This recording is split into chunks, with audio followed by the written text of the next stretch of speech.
From the opinion pages of the Wall Street Journal, this is Potomac Watch. The Biden administration asks the Supreme Court to let student loan forgiveness move forward, and in the meantime, it is extending yet again the freeze on loan payments. Welcome, I'm Kyle Peterson with the Wall Street Journal. We are joined today by my colleagues, columnist Alicia Finley and editorial board member Kate Batchelder-Odell. Welcome and happy Thanksgiving Eve to you both. As a reminder, the state of play here on the student loan forgiveness is that the Eighth Circuit Court of Appeals has blocked President Biden's plan, but on Friday, the Justice Department asked the Supreme Court to lift that order, or in the alternative, it asked the justices to add this case as a regular case to the docket that they're hearing this term. And while that plays out, President Biden announced on Tuesday that he would extend the moratorium on student loan payments through June 2023. Listen to this. As Americans continue to recover from the pandemic, my administration has been working to provide student debt relief to millions of working and middle-class families across the country. But Republican special interests and elected officials sued to deny this relief, even for their own constituents. But I'm completely confident my plan is legal. But right now, it's on hold because of these lawsuits. We're not going to back down, though, in our fight to give families breathing room. That's why the Department of Justice is asking the Supreme Court of the United States to rule on the case. But it isn't fair to ask tens of millions of borrowers eligible for relief to resume their student debt payments while the courts consider the lawsuit. For that reason, the Secretary of Education is extending the pause on student loan payments while we seek relief from the courts, but no later than June 30, 2023. Which would give the Supreme Court an opportunity to hear the case in its current term. Payments will resume 60 days after the pause ends. I'm never going to apologize for helping working class and middle class families recover from the economic crisis created by the pandemic. Alicia, one thing I want to zero in on here is President Biden's argument that it's not fair to ask anyone to start paying loans while this lawsuit is making its way through the courts. And the Journal's editorial on this today has this line: the payment pause that the administration earlier claimed was needed to give borrowers time to prepare to make payments is now needed so that they can prepare not to make payments.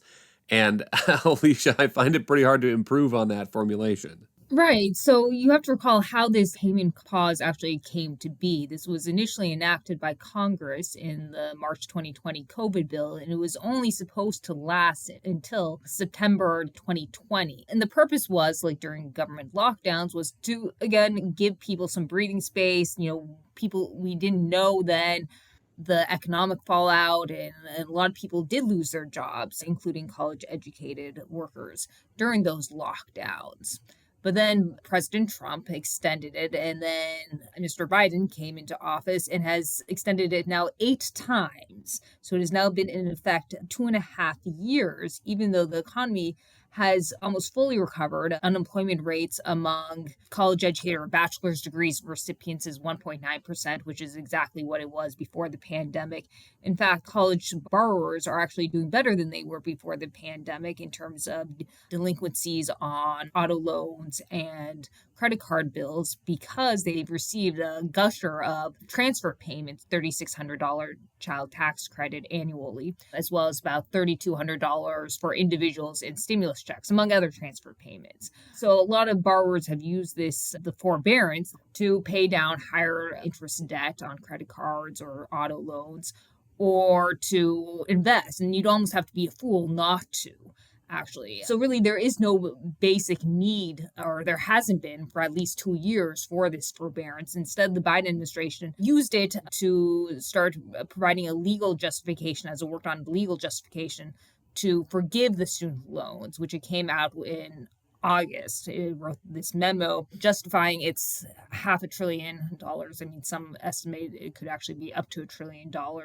in canceled debt. And it claimed that the 2003 HEROES Act allowed the administration or the education secretary to cancel any student debt because there's this provision in it that allows the government to waive any regulatory or statutory provision of federal financial aid, student aid programs in a national emergency. And because President Biden hasn't ended the national emergency that Trump invoked in March 2020, the administration claims that they can therefore forgive the student debt. And not just that, it can extend these payment pauses, perhaps indefinitely, as long as the national emergency is in effect. And so this 2003 HEROES Act is actually both central to the administration's blanket student loan forgiveness, as well as these payment moratoriums, which are really actually becoming a soft form and a stealth form of student loan forgiveness. One irony here, though, is that critics on the left of the Supreme Court have made a lot of hay out of the Supreme Court's emergency orders.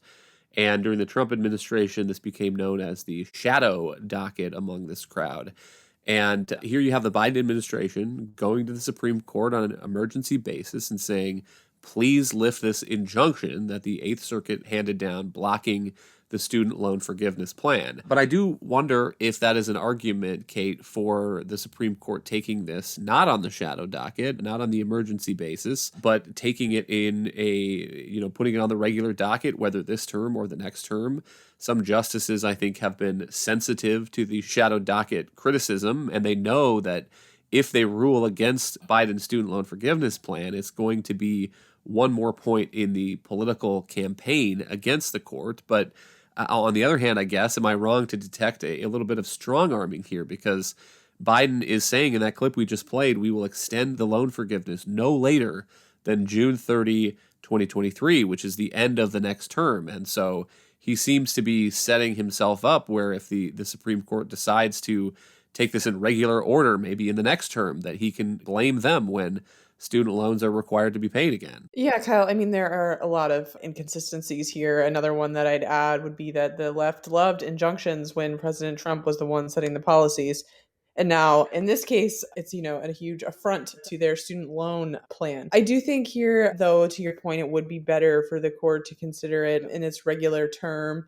I also think the Biden administration is really trying to have it both ways. And Alicia's excellent editorial got to this today, in that they're saying, we have this, both plans here rely on the HEROES Act, and we'll just keep extending this emergency ad infinity here if we lose on the basis of our broader plan to forgive the debt entirely. And I would add to that too, for years, especially during the Obama administration, they expanded income-based repayment programs that grew to capture pretty much anyone who worked in public service or didn't earn very much. So there has been this movement to kind of slowly creep to forgive these loans in different ways. And the Biden administration seems to say here that they will use one of these levers or another. And it's just such an obvious abuse of their authority to take none of this money that Alicia's been describing, that this policy costs, none of it's been appropriated by Congress. And so I think there's a pretty obvious abuse here. And hopefully, as you say, the court will take it in their regular term and deal with it. But Alicia, on the point about this eternal freeze of student loan payments, I mean, I take the point that President Biden so far seems to have pretty open authority to do this, but is there any legal challenge that might come to the freeze policy? Because we're now pushing, if we extend through June 2023, 3.5 years of this into the COVID outbreak. And is this something maybe that if, when Republicans take over the House next year, they can add this to their list of legal challenges, President Biden, spending money without having a congressional appropriation for it? I would definitely expect that. The student loan quote-unquote forbearance has now cost or will cost $200 billion through August if it's extended. It's already cost about $155 billion. And some have suggested that the Biden administration just may decide to extend it all the way through the end of its term, which could be around $275 billion. And again, none of this has been appropriated. It's also possible that the GOP states, Missouri, which is suing, might also be able to tack on a claim if the Supreme Court decides to take up this case. And it could probably find some way to show that it is also injured. In Missouri, it's actually suing on behalf of its student loan servicer. And perhaps it could argue that the result of this is actually lower revenues for the loan servicer. Going back to Congress's claim, what's interesting here is, if you recall, during the Obama administration, Republicans in Congress actually did sue the administration for actually appropriating or spending money that Congress didn't appropriate for Obamacare, these cost-sharing subsidies. And they got a win at the lower court. Judge Collier actually said that the Republicans had standing to sue, the Republican House had standing to sue, and that the administration, the Obama administration, had wrongly spent these funds that weren't appropriated. So this wasn't a binding lower court precedent, because district court precedents aren't binding, but there is a legal precedent, so to speak, for the House Republicans suing. But this extension, again, seems to be of a piece with Biden's policy, and there's also a continuing public health emergency issued by the Department of Health and Human Services that's in effect. And in one of the 2020 aid bills, Congress said that as long as this health emergency is in effect, there will be extra money going to states for Medicaid, but as a condition of taking that money, the states are not allowed to disenroll beneficiaries, even if they become ineligible for the program. And that was, again, as intended as this short-term pandemic policy. And here we are going on 3 years of the COVID emergency. The Biden administration has told states that it will give 60 days notice before it terminates that emergency. The last deadline for that 60 days would have been on November 11th, and the Biden administration did not give any sort of notice, Kate.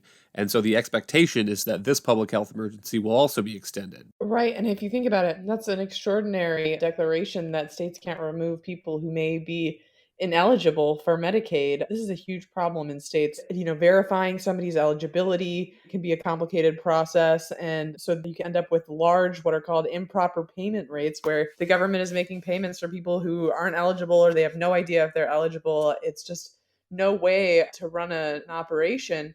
I mean, it's definitely a reminder generally, Kyle, why emergencies are no way to run a republic. We talked a lot about it's obviously a different set of circumstances, but when Trump declared an emergency to pilfer military construction funds to build the border wall, that also opened itself to things that Democrats could exploit to, say, pilfer money for climate change.